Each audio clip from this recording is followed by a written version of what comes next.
So I'm going to start welcoming up our panel for today, which is looked after by our moderator, Juanita Clark. She is the co-founder and chief executive officer of the Digital Council in Africa. Then we've got Oratile Sematle, digital business solutions lead, Southern Africa and North America at Sasol.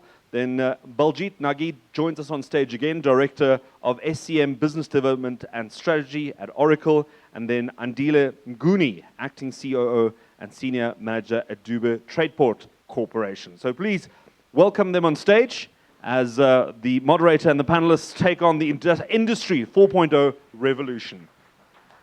Thank you.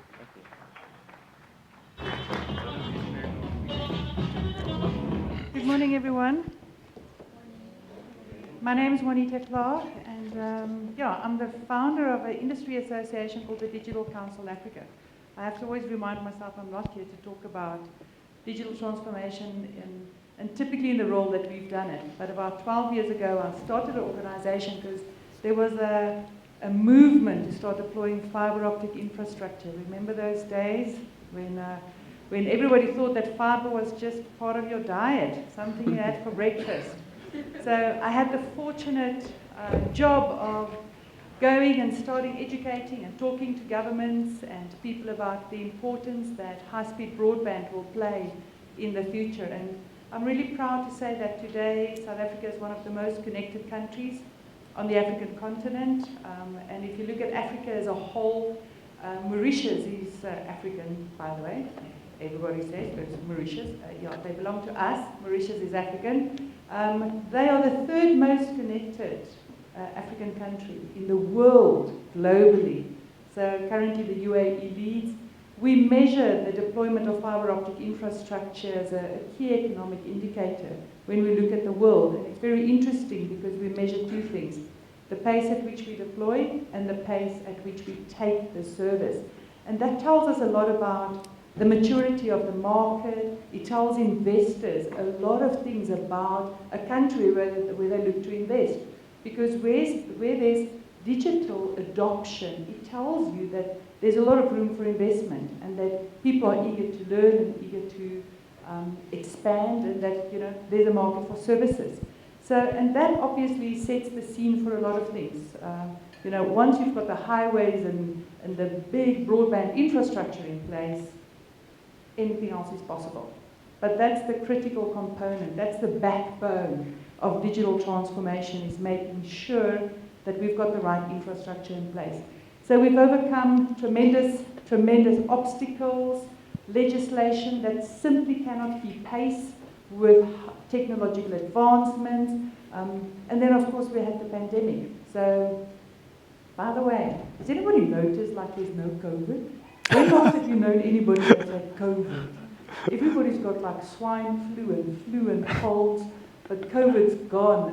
And let's cheers to that. Maybe never see that again. So great to be together with everybody. Very happy to have a phenomenal panel. Baljeet, you've just had a great speech. Thank you very much. You can go and take your seat. No, I'm joking. I can. Exactly where you are. But we look forward to learning a little bit more about yourself. I said to my panelists, because we've never spoken a word until just now. Well, this is the first moment. They have to introduce themselves. So Baljeet, you've done that. I'm going to allow you to have a rest. Let's move on to our next panelist. Thanks very much. Can you hear me? Yes. Andile Mnguni, I'm the Acting Chief Operations Officer at Dube TradePort. And what I find interesting for me is that I'm not an IT person, so this is a mixed conference. So it's being thrown into that deep end, thinking COVID and what it has done to the country. So it becomes an interesting one. Nobody expected it, and it came, and we survived it. Here we are. So basically, I'm happy to be here. We are based in Durban, Dube TradePort, and we operate a lot around the airport precinct, including the managing of the cargo there. And we've got our own division, iConnect. I do have a colleague who's going to be in one of the panel discussions, speaking more closer to IT-related stuff. Thanks very much. Thank you, Andile. And then, of course, Oratile. Yes, my name is, am I audible? Yeah. My name is Oratile. I work for Sasol. I'm the digital lead there. I look after Southern Africa and North America. So a lot of work we've been doing in the South African context is a lot more about, value chain integration. In North America, we're looking more at the, frictionless customer experience because we have, different kind of issues across different areas.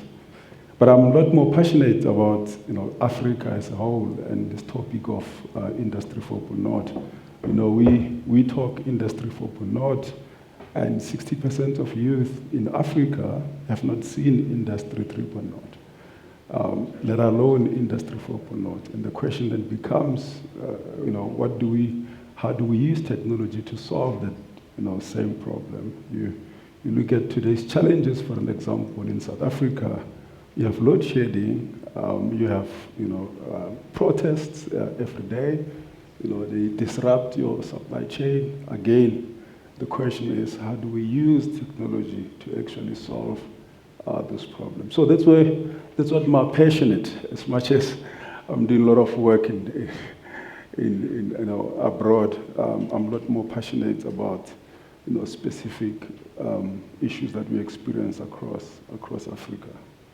Thank you. Thanks, Oratile. And you mentioned the youth, and I think there's not a conference that exists anymore where we can actually take that and carve it out. I mean, the youth and youth employment and skills development is a critical aspect of any conference and any conversation that we have, and we're gonna really touch on that. But I just want to start a little bit at the beginning. We're all reeling. Baljeet, I'm going to come to you, and I just want to ask you. We all appreciate the pandemic that has happened. Oh, we've got another colleague, and you're only here because you have to really make it hard for the white chick. But I'm going to try. Lehlohonolo. Oh, perfect. Look at that. Yeah. Lehlohonolo, Molloyi, and you're the CEO of MEMSA. Yes. You want to tell us a 30-second elevator pitch on MEMSA?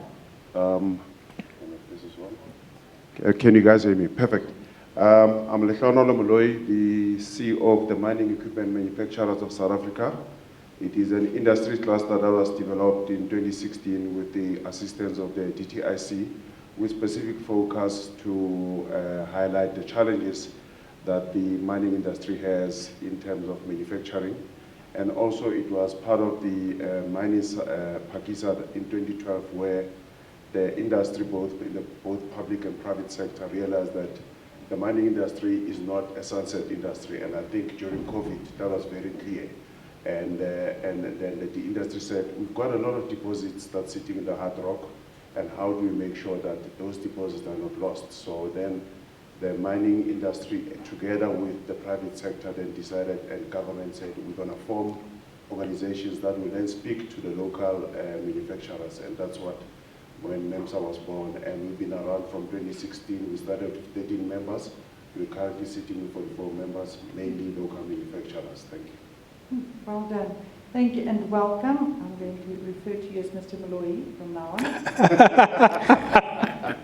So, Baljeet, we were talking about just the pandemic, and I think we all reeled from the aftershocks. And although when you sat in the traffic this morning from Pretoria, you would think everything looks like it's back to normal.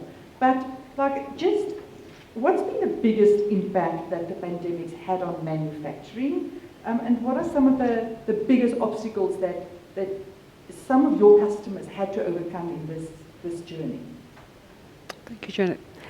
I think I alluded on that in my presentation. The manufacturing industry was the most hit in the pandemic. And but the thing is, people need to realize that they need to understand what manufacturing is, because without manufacturing, you don't have food to eat.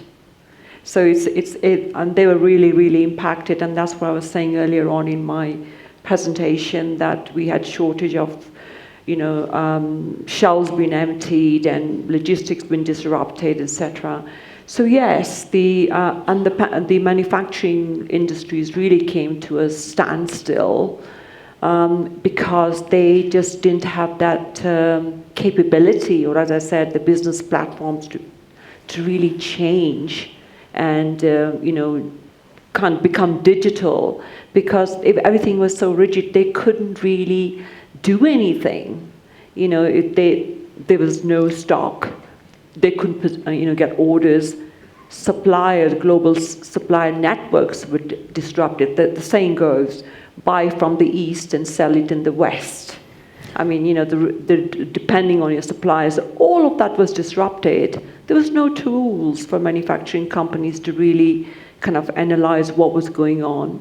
And as I alluded on to that, factory floors and people working, they just didn't have the tools to, we were lucky that we had the tools to work from home, but most of our manufacturing customers suffered because they didn't have the right tools to even work from home. And also it was impossible for, even if they had the tools and technology to work from home, for manufacturing, it's not possible. And that's why, they were the most impacted in this sort of disruption. So back to what you said in terms of our manufacturing customers. So the message that we're saying is really a lot of our manufacturing customers have kind of taken up the journey of transformation or digital transformations. But it's really at the moment it's still not quite resonated. I'm just being a bit funny in my okay. It hasn't resonated with some manufacturings because they're still thinking. Thank you. They're still thinking, they're patching. What I mean by patching is that saying, I will fix this, and they need to come off that mindset. So this is what some of our customers are doing. We say, guys, no, don't patch this business process. You actually need to change that business platform. So the business platform is enabling the cloud technologies. So a lot of the customers that I work with across EMEA, and specifically the Middle East, and we've got a lot of manufacturing customers in Saudi, they've actually have now taken up the, changing the business platform enabled by the cloud platform, because everybody's talking about being smart. So you can only be smart if you change that business platform to kind of enable the technologies we are talking about today. So this is what our customers are doing, i.e. leveraging our products, which I talked about, and the technology, and that kind of gives them the empowerment to enable the emerging technologies. So this is what they're doing as our customers with our technologies, with our footprint and applications. And of course, the data centers that I mentioned. Because the data centers are fundamental, that people don't want to get their data because it's residence laws, etc. But one of these, our data centers actually take care of that. So that's what our manufacturing customers are doing. And we have some great manufacturing customers who are live and referenceable as well. So. Thanks, Baljeet. Andile, I'm going to just move along to you. And so obviously, Baljeet has referred a little bit to some of their customers in other parts of the world, and how is it different? Was it different in South Africa? I mean, we're a little bit like, sometimes it takes a bit of time for the aftershocks to hit us. But in your opinion, do you think it was different, or do you think we just followed the trends of the rest of the world? Look, we needed to follow the trends, but we are different. South Africa and Africa in general. One thing, and I think it was also mentioned at the manufacturing in Dube a month ago, that more than 50% of exports in this country come from the manufacturing space, which then shows how important the manufacturing space is within the country. Obviously, I'll be biased. I come from an SEZ entity, special economic zone, and it's all about manufacturing, and the government was sharp to actually create those environments in which manufacturing could happen and with certain incentives. But what I found interesting is how our health system is up there in terms of advancement, whether doing research and coming up with solutions that deal with the pandemic. I mean, one of the waves was actually figured out here in South Africa. And some questions that came later was to say, should we have declared this or we should have kept quiet? Because some countries were locking us out and saying, no, don't bring anyone from South Africa because there's this, I can't remember whether it was Omicron or one of them, that seemingly is only in South Africa. And it's not only in South Africa. We actually were the one who identified it and quickly reported it, which is the right thing, declaring and not hiding anything. So I think from that aspect, we are up there. The question that has always been asked is the question around, are we ready as a country to work remotely, so to speak? I think the manufacturing industry, not really. Simply because I think the country is faced with certain challenges. Amongst them is the democracy. Democracy can be a problem because it would limit you. We've got unions, and when you start to automate quite a number of things, unions come in and say, no, not at the expense of the jobs. And as much as this is democracy and that's what you want, but it's actually on one side impacting you from achieving certain initiatives. But I think we've turned around quite quickly. If you leave just manufacturing, I know even our topic is about manufacturing and the conference is about that, from the aspect of being able to do other things outside of the office, we were able. I mean, I would use YOA as an example because they are one of our tenants in our zone there in Durban. They're actually expanding 4 times in terms of space that they are using. They're using one property, I'm not going to mention exact dimensions, but they're expanding to a property that is 4 times bigger than that. And they grew during this period of the pandemic. So we were able to shift and turn things around quickly, but we still have some limitations from a manufacturing standpoint. One of them, I mentioned the union, but other are costs associated with trying to automate yourself. The capital cost that you got to pay up front, others would say, I'd rather continue using manual labor and things like that so that the business can continue and cash flows are not impacted. So those are some of the limitations I think that we are having as a country. And obviously the general resistance to change, you know. I always use this example to people. If you're feeling sleepy and somebody asks you, are you feeling sleepy? As a country, as people generally, somebody says, no, I'm not sleeping. I found one friend who actually says, yes, true, I am actually feeling sleepy. Generally, people are resistant to change and they want to make those changes that help you to say, actually, this is the problem and how do we solve it type thing. So we resist being, so the pandemic actually forced us to make certain changes. I'll stop there for now, thanks. Thanks, Andile. Oratile? So I know you've got your passions and stuff, but we've got to talk a bit about Sasol as well. I mean, we want to know. Fully. So obviously creating a resilient supply chain and agile processes, these are all the things that we want to talk about when we talk about manufacturing. How can you share us some of your views and perspectives from a Sasol point of view, your approach to? So I think first and foremost, maybe let's talk about why supply chain and value chain responsiveness is so important. Forget about the global disruptions that are taking place now. From a customer standpoint, good is no longer good enough.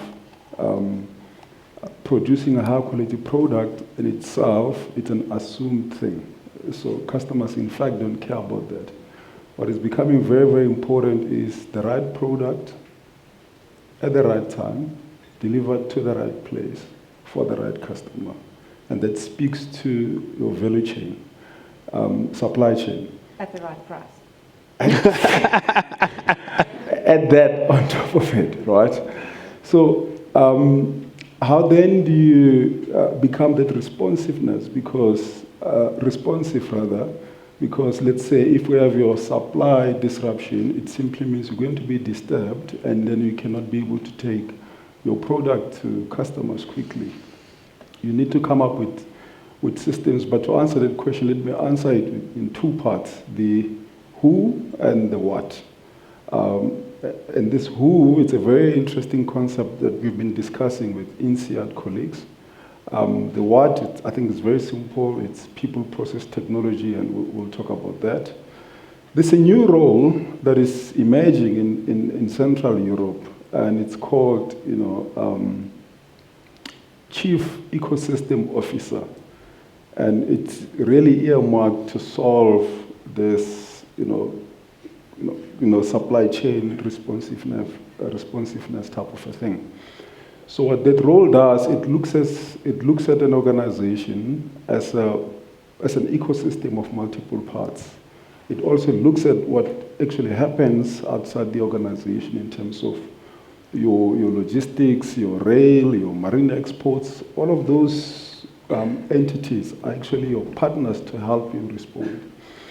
What then that role does, it integrates all of that. So your production must be integrated into your warehousing must be integrated into distribution channels, from distribution channels, your logistical partners.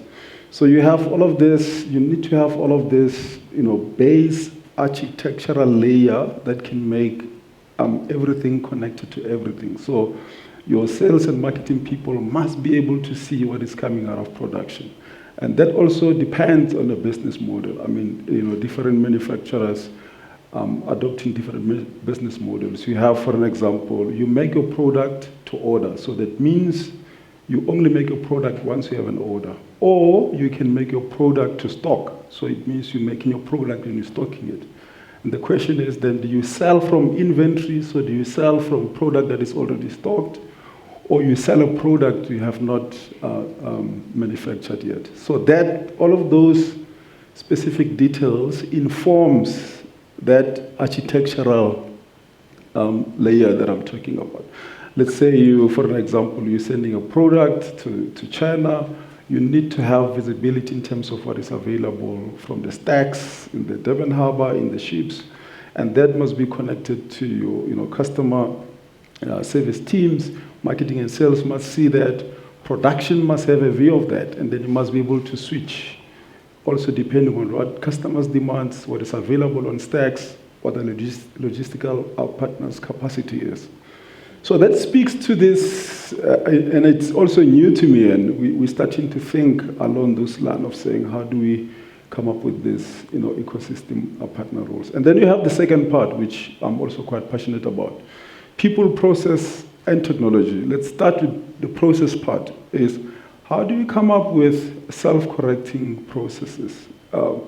What tends to happen in traditional organizations, and more than 60% of organizations in South Africa are traditional, you shouldn't let us actually be lied to you. We have processes that once you've put in a value to it, for an example, it's a spreadsheet, you see you've made a mistake, but you've sent that spreadsheet to other 20 people, it's gone. You'll think, no, we'll correct it in the next cycle. So we need to have our business processes that are correctly mapped to what customers want, that can be responsive. If there's a change, you make the change now. Everybody else can make the change. Technology, global supply demand balancing. How do we use AI to do all of that? You need to have a bit of sense in terms of what is the demand in those specific markets, and how do you look at all of those demands, look at your entire value chain in terms of the supply, what is in production, and balance all of that. AI does that. So we talked about the architectural layer, tools, global supply, demand balancing. The last one, which is very, very important, is people. I've talked about some of the challenges we experience in South Africa. In Sasol now, people are so smart that they already know what to do when there is protest that is coming. They already know what to do to actually maneuver through the load shedding. we call them, distribution requirements planning team. So we need to go back to the old traditions of having, subject matter experts in specific domain fields, people who actually understand how things work. As tech people, sometimes we actually don't understand how things work, but we need to be a lot more closer to people who actually understand how things work. Bring that experience, have a very strong collaboration between us, the techies, with those people, and then you can actually begin to solve those problems quite quickly. So that's what I have to share. Thanks, Yeah. Andile. Lehlohonolo, I'm going to, I just want to say, I want to be cheered like that when we're done. Otherwise, we're going there. That was really cool. Yeah. So we've spoken a little bit now about the unions and retaining jobs, but we're also speaking about and new roles. There's new roles coming up, and we've touched on automation. I mean, automation, in fairness, is the enemy, to some extent, of job creation. Because when we automate, we lose, but we have to. We have to digitally transform. And it brings us to a dilemma, because as we digitally transform, and we're seeing, and we spoke about the youth, and youth unemployment is at an all-time high. And a lot of the questions that's being asked right now is like, is that already as a result of some of the automation that we see? But we also know that all the previous industrial, the first, second, third, industrial revolutions were net creators of jobs. The single biggest problem I think that we've got as a country is that we are not skilling or reskilling fast enough. And we're not keeping up with technological advancement and getting our people ready to take ownership and take advantage of it. What's your opinion on this as an independent industry association? What are the views of MEMSA on job creation and this topic that's quite controversial? Yeah, no, thank you very much. I think I just hope my colleagues from NUMSA and NAM are not here because I might be We'll protect you. Thank you very much. I'll be your human shield. Yeah, look, we've been working very closely with the industry. I mean, as late as last year, because we've got to keep in mind that where we are as MEMSA, we are positioned at the Mandela Mining Precinct, which is a place that hosts MEMSA plus other industry organizations within the mining industry. But then we're also part of what we call the Mandela Mining Precinct, which is an association, or not even a company, let's call it an association that was formed between the DSI, the Department of Science and Innovation, through the CSIR, and the Minerals Council of South Africa. So, and in that space, one of the key things that was done was then, as part of the whole transition of making sure that, because sustainability of the mining industry also speaks to jobs, and we've seen a lot of jobs being shed in the mining industry, and obviously it had a ripple effect into the manufacturing sector linked to the mining industry. And what we then said is that what can we do to make sure, one, whatever technologies that we're going to put into the mining industry speaks to making sure we preserve jobs and we maybe transform those jobs for the future of mining. And one of the key things that was done by both the public and private sector is that they formed a committee called the Sematle Committee, and I'm sorry I'm going to be throwing all these acronyms at you, but it's a South African Mineral Extraction Research Development and Innovation Committee. And one of the projects that's part of the Mandela Precinct via the Sematle Committee is a project, or yeah, let's call it a project called SETCAP, which is a successful application of technology centered around people. And that's a project that's driven by both the CSIR and the DSI, working together with the Minerals Council and MEMSA to say, what do we do to make sure that whatever we do in the mining industry, and also the manufacturing, because they're all linked, has no impact on jobs. And I think one of the other key things that's been done is that if you go to the likes of Wits University, they've got what they call a DigiMine. And as part of that DigiMine is they're looking at ways to transform the mining industry to get it ready for 4IR, and they're doing exceptional jobs, I mean work. But part of that also is to then take the students that have graduated maybe in industrial psychology or in HR and say, you now need to now be realigned for the future of mining. So what they are doing is they take students from different backgrounds, put them together into that whole DigiMind setup and say, we're going to retrain you, we're going to repurpose you for the future of mining. So those kind of things are already happening. And one of the other key things is that, I mean, we as MEMSA are currently running a project with MEMSA to look at 4IR impact into the mining manufacturing sector. And the project is going to be probably finalized in the next 2 months, and that report will be shared with the public.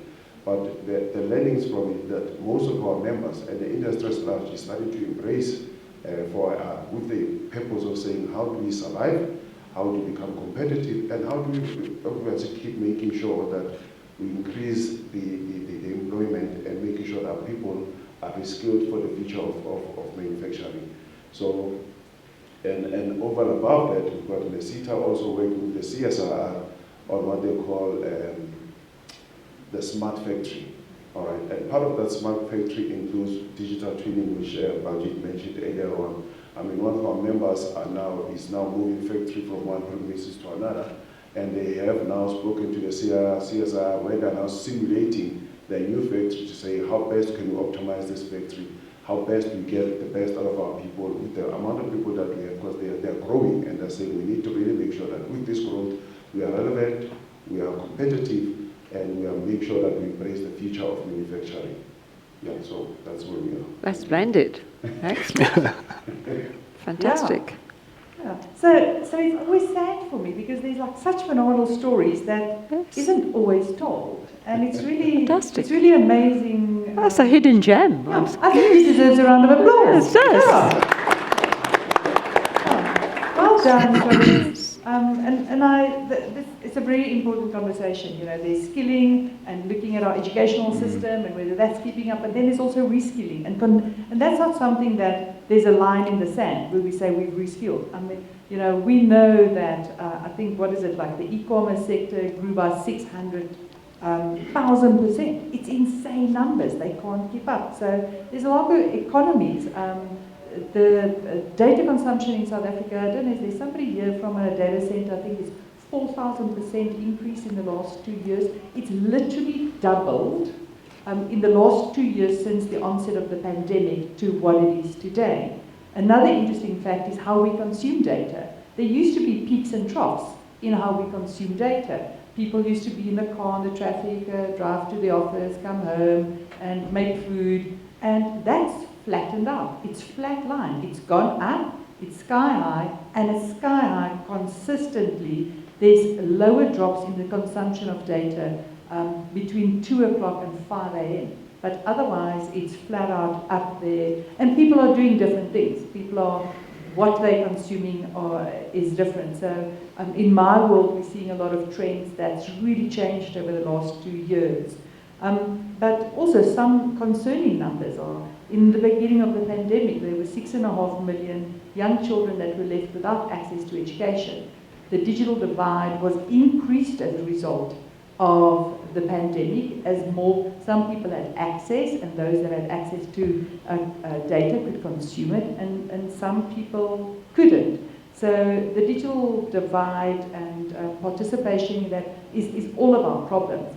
So one of the initiatives that's out there now, and then I'm done preaching, is we're trying to collect older devices. So if you've got a laptop, if you've got an old cell phone, something in your drawer, there's a lot of these refurbishment plants that are existing and that are coming up. There's currently 3 in South Africa that are collecting devices to start putting it into the hands of younger people to get them accustomed to the digital economy, help them participate, learn, etc. So you're welcome to connect with me on LinkedIn, and then I'm happy to share some of those details with you. But coming back to this and finishing off my sermon there, Baljeet, just a final question to you, and I think I'm going to ask that we keep our answers a little bit short so we can get through a second question for everybody.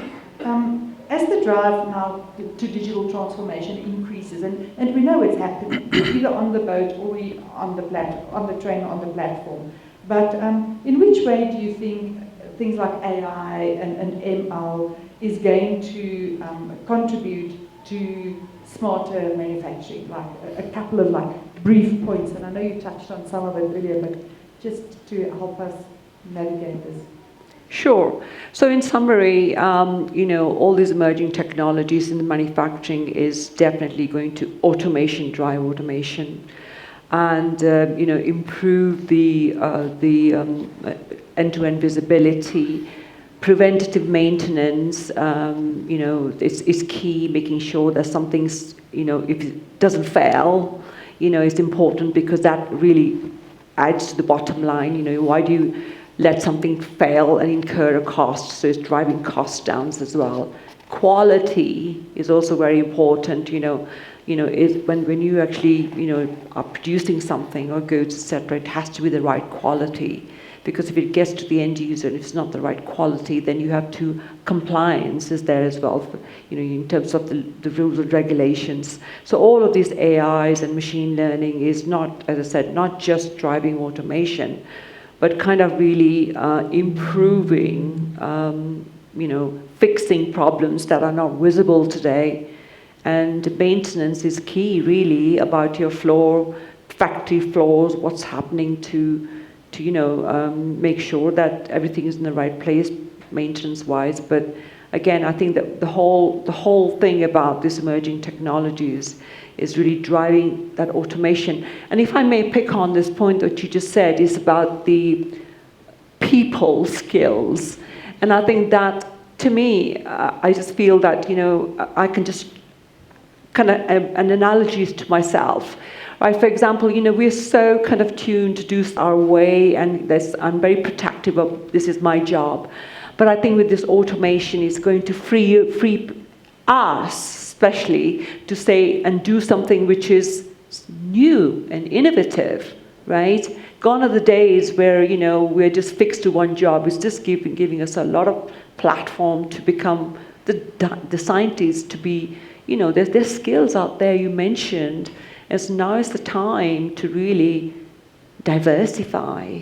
And I think that's what the emerging technologies are doing. Thanks, Andile. I'm going to ask you a quick question. I think we have to touch on sustainability. I mean, sustainability is such a big conversation. Globally, we know that everybody's talking to sustainability. Just what are some mechanisms that we can do to minimize our footprint and our impact on the environment? No, thanks. I think building from what Bell has mentioned, the issue around maintenance. Look after what you have. Right. We've failed to look after our assets in the energy generation space. Look at where we are now. We've got load shedding up to levels 4 and above. We didn't look after what we had. And the second part is about, I think for me, the 3 pillars, the 3 P's, if you want to call it that, which is about people, planet, and prosperity. Everything happens on planet Earth.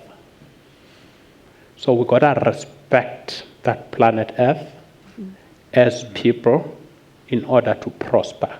Cover the 3 P's in one line. So if we don't look after the earth, we will continue to have challenges around global warming, because sustainability is broad and I'm trying to narrow it down. So if we don't look after the earth, basically, we will suffer what we are suffering. I've mentioned the issue around energy, which is your power or electricity. We seemingly going same route in terms of water. The floods that are happening in certain parts of the country and the world, particularly Eastern Cape and KZN, are simply because we have not looked after the earth. Within the earth, there's forests that grow. If you don't look after afforestation and you don't deal with the issue of deforestation. Now I'm trying to link it back to technology. So as we do all this advancement, we must make sure that we preserve what was originally there on that Mother Earth. It would help us in moving things in a sustainable manner, but also reviewing policies and increasing certain penalties Because what happens, we create all of these policies, but who's monitoring and making sure that there are fines associated with somebody who's not playing their part in actually? So government has to play a part in making sure that sustainability happens. But we also spoke earlier about education being a Mandela month, the last few days of the Mandela month, and we know how passionate he was in terms of education, and education being the only tool that you can give to a person. It was mentioned by the panelist earlier, how do we upskill? That is about education. To upskill is really education. You're just changing the current form and saying, how do I improve? When we turn the corner, what is likely to come around that corner? And you take yourselves there. Otherwise, you will say, let's move into automation in a sustainable manner, but you don't have the right skills at the right places. You've not prepared yourself. So our education system also needs to improve in line with that, to say, what are we forecasting in the next 10 years, 15 years, 20 years, rather than reading historical things and what happened in the past only. So match the past, know where you are, but also the future, where you're going, and you prepare yourself accordingly. Basically, that's it. Thank you, very wise words.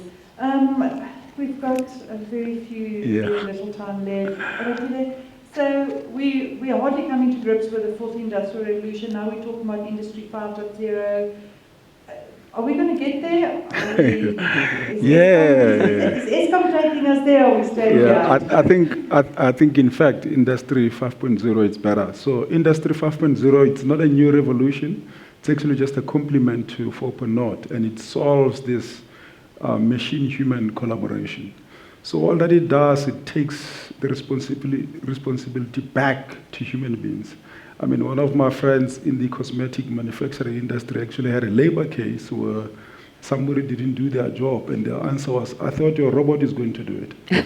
and the conception from then was, these robots must actually report to human beings. So if you see the new wave of robots now, when we design robots, we don't design them to work within cages where it's enclosed. They now work in an open space with human beings. They take instructions from the human beings. And in some instances, the robots also have failed to deliver customer experience. As humans, we're actually better because we have much better intuition. So if we collaborate quite closely with these robots, we deliver much better customer experience. So I'm actually quite excited about 5.0, and it will also, I think, in my view, solve this fear of robots are taking our jobs, because then humans are actually coming back to the center and giving instructions to the robots. Thank you, Oratile. Lehlohonolo, 30-second closing comment. I see we're out of time, and then we're going to move on. Yeah. I think the key thing in terms of the future of manufacturing, especially on the skill side, is that it's already happening. The transformation is happening, and we just need to align as the different industry clusters, the industry itself, and the private sector, both private and public, and just say, how do we take advantage of this change? Because if we don't, then the change is going to come from outside of South Africa, outside the continent, and they're going to come and dictate to us and tell us how to do best, because we've got a rich history as a mining country, and we cannot allow people who come from wherever, who've never had mining experience, to come and say, this is how you're supposed to embrace 4IR in mining manufacturing. And I think that will be my closing statement. Thank you. I think they are incredibly wise words. Let's do it as Africans, for Africans. This is the continent of opportunity, the country of opportunity. Yeah. Let's embrace it. Colleagues, please, we've run out of time. Sorry, there's no time for Q&A. Everybody's going to be here in the tea break. Please grab them, find them on LinkedIn, and make friends with them on other social media platforms. And you can pose their questions, pose your questions to them. But please give a warm of applause to a phenomenal panelist. Thanks for your time. Thank you. That was awesome. Huh?